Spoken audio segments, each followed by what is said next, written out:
Dalam proses reformasi sampai sekarang ini kan janji kampanye orang presiden sampai bupati wali kota, jadi program jangka pendek, menengah, dan jangka panjang, dan seterusnya di sini. Nah, kembali kepada pokok permasalahan tadi ini, memang mereformasi birokrasi dari modal kerja yang 4,2 juta PNS kita, belum ditambah tenaga honorer yang kadung lahir tadi itu, ya, ini juga repot juga, apalagi yang 1,6 juta itu tenaga administrasi yang di daerah difungsikan untuk sebagai guru, pengajar, dan sebagainya. Nah, ini kan perlu proses pentahapan di sini ini. Jadi, ya apapun boleh buat ini akan kami tata. Kami sudah meninjau negara kecil, negara yang sekelas kecamatan tapi hebat, Singapura. Ya, itu kecil, smart, membangun jaringan IT yang menengah, seperti di Korea Selatan juga. Nah, kita inginnya ke sana, Pak, tadi itu. Presiden, bupati, wali kota, mulai dari PKS, Golkar, PDI Perjuangan, silahkan. Tapi ASN-nya itu harus profesional. Oh ya, semua lah, pokoknya semua partai itu ada semua, silahkan dari kepala daerah, dari presiden, dari, tapi ASN-nya harus profesional. Ya, Pak Jokowi ini hanya dua, tugasnya yang melayani masyarakat secara profesional, mempercepat proses perizinan. Apalagi sekarang Undang-Undang Cipta Kerja sudah selesai, ya, mengarahnya ke sana. Nah, ini kan tahapan, Pak. Sebenarnya perencanaan kami sudah rapat dengan Pak Mendagri, dengan Ibu Menteri Keuangan, dengan semua itu, Januari itu sudah ada satu roadmap yang cukup tertib, bagus, Pak, mengenai tunjangan ini. Tapi kan nggak mengira ada pandemi COVID ini, Pak. Jadi ya drop semua. Sekarang jujur saja, anak teman-teman bapak-bapak ibu sekalian yang anggota DPR, DPRD aja ngeluh loh. Dari 1,2 juta jadi 500.000 rupiah. Nah, bagaimana mau bisa ke daerah itu, ya? Yang dulu sudah kami tingkatkan, itu kondisi real, Pak. Jadi memang roadmap kita memang sudah kita atur secara detail. Tapi ya kita ingin coba pelan-pelan, Pak, di sini, Pak. Yang pertama misalnya, kenapa saya sebut 1,3 juta?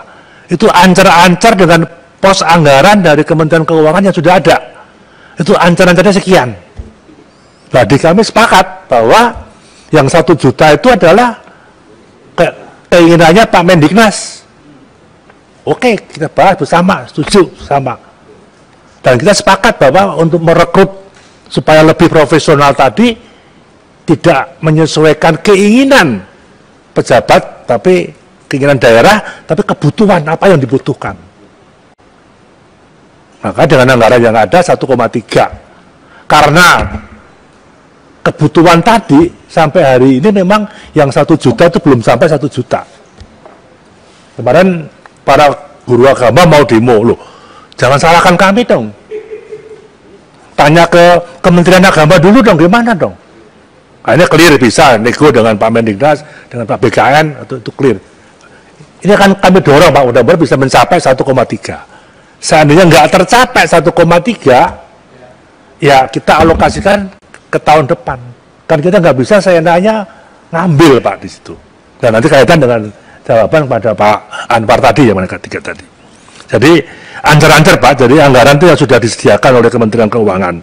Nah, setelah dihitung-hitung dengan beberapa kebutuhan-kebutuhan yang ada, memang ya itu soal nanti sisanya berapa, itu nanti bisa kita lihat. Jadi 1 juta guru P3K itu ya fix, itu karena domainnya Kementerian Diknas. Sudah dibahas dengan Menteri Keuangan, dengan kami, kemudian dengan kebutuhan daerah yang ada. Sekarang pun juga masih banyak yang nawar kok. Sekian, saya kira perlu untuk bisa dicermati.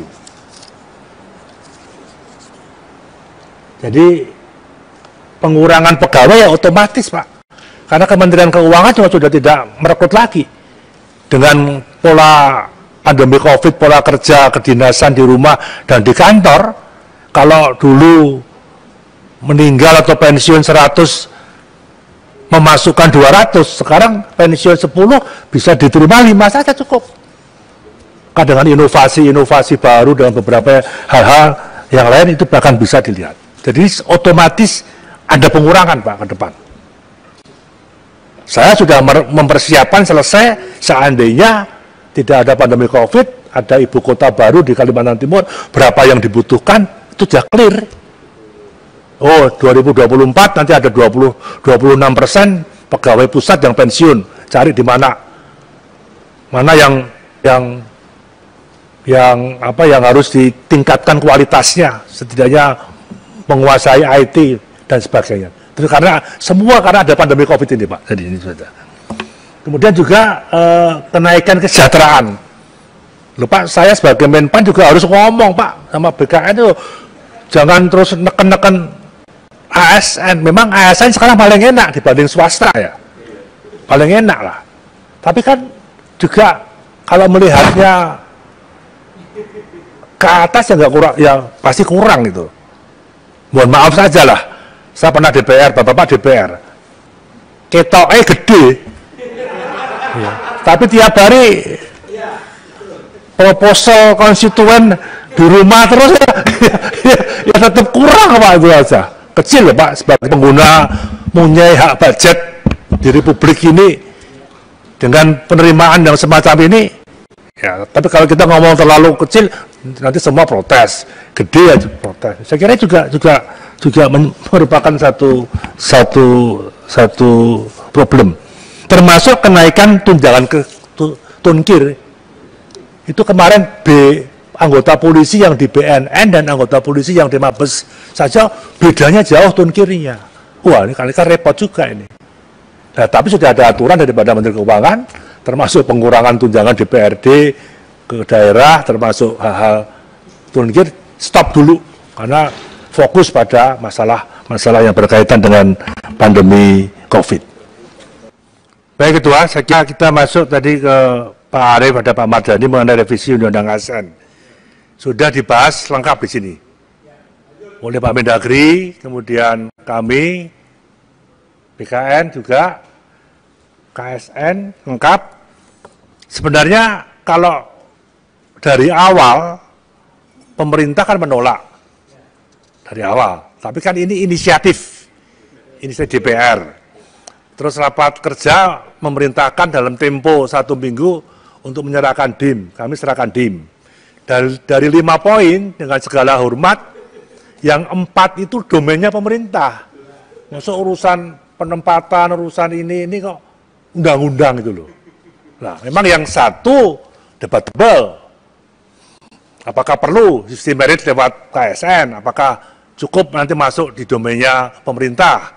Karena mengenai tata kelola ini kan bagian daripada pemerintah.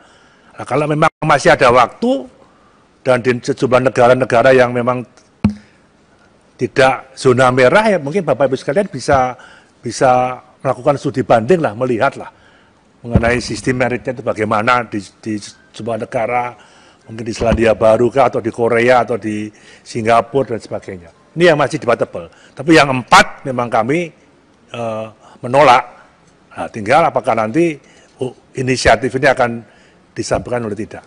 Jadi demikian Pak Arief dan kemudian mengenai Perpres gaji tunjangan P3K itu yang saya paham itu daerah Pak Arief, kewenangan daerah. Nah, memang daerah ada subsidi lewat DAU-nya juga. Ini yang masih banyak dipertanyakan oleh daerah. Kok enggak masuk anggaran pusat, kok masuknya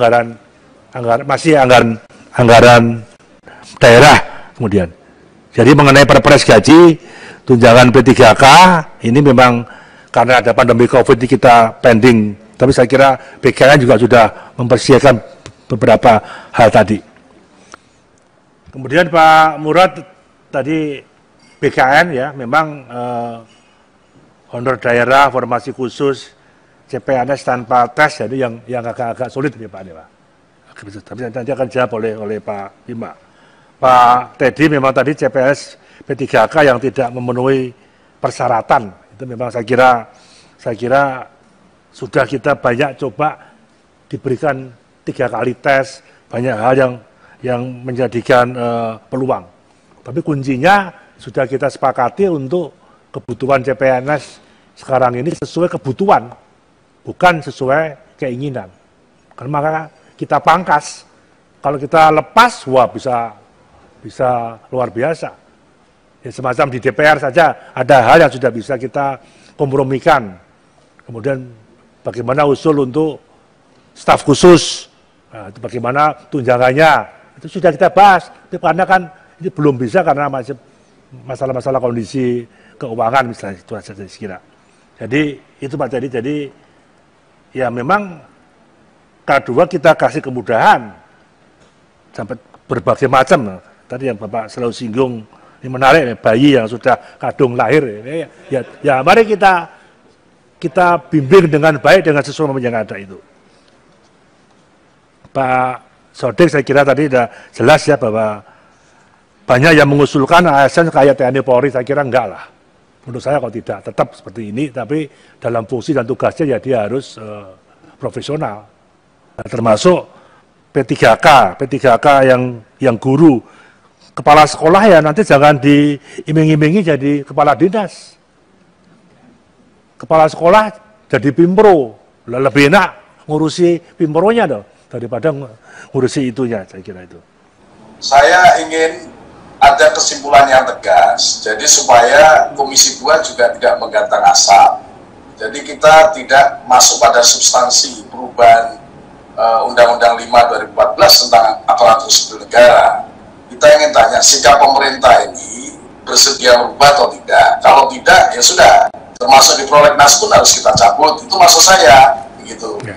Karena tadi saya jelaskan bahwa ada kekosongan hukum dari prinsip-prinsip di dalam pembentukan undang-undang legislasi kita hingga terbitnya Undang-Undang Nomor 5 Tahun 2014 itu bahwa ada kondisi existing yang tidak diatur, luput dari pengaturan. Itulah sebabnya mengapa problem honorer tidak pernah selesai.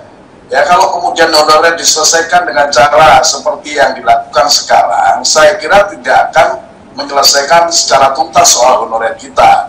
Mengapa? Karena ada proses yang harus dilewati yang diatur dalam Undang-Undang 5 2014. Artinya kemungkinan menjadi PNS sudah pasti jauh panggang dari api. Kalau toh ada itu sedikit sekali.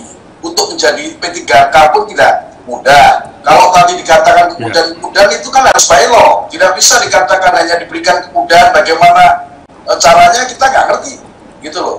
Nah ini penting bagi kita untuk menjelaskan kepada para honorer kita. Karena itu sikapnya seperti apa pemerintah terhadap revisi Undang-Undang ASN. Nah yang kedua, Pak Arif, yang banyak-banyak Pak Arif, instruksinya. Waktu kita singkat. Sudah menjelaskan aturannya adalah P3 yang di daerah itu dibiayai oleh APBD. Nah, mengapa kebutuhan terhadap P3 tidak capai? Karena pemerintah daerah tidak mengusulkan banyak sesuai dengan kebutuhan. Mengapa? Karena tidak sanggup membiayai. Nah, pertanyaan saya adalah Perpres 98 2020 ini mau dilanjutkan atau dirubah?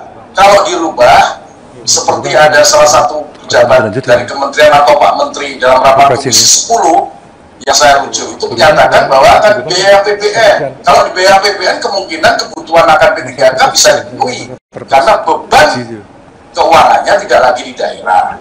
Nah yang ketiga adalah Pak Arif, jangan nambah lagi pertanyaannya Pak Arif. Halo. Pak Arif. Enggak, interupsinya nambah pertanyaannya jadi 2 kali lipat nih Pak Arif ini.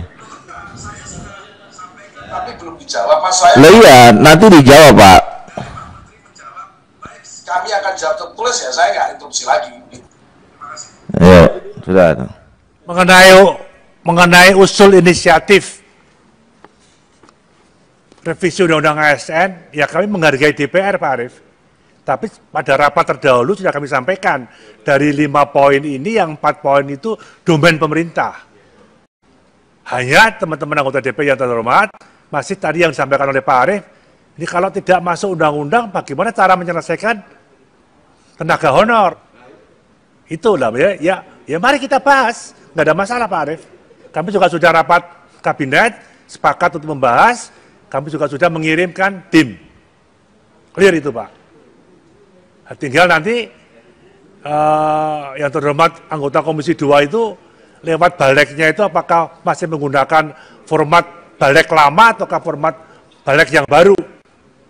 Karena mengenai KSN saja kan masih beda pendapat di antara DPR. Nah, itu aja saya kira contoh kecil aja. Itu. Kemudian yang mengenai Perpres masih jalan itu. Hanya karena ini masalah-masalah yang berkaitan dengan pandemi COVID itulah yang masih belum. Kemudian tadi Pak Arief minta data segera nanti akan kita kirimkan dari P3K yang pada jabatan-jabatan tertentu. Itu sementara secara umum yang bisa kami sampaikan Pak Arief. Cukup Pak. Cukup ya Pak Arief? Ya. Ya.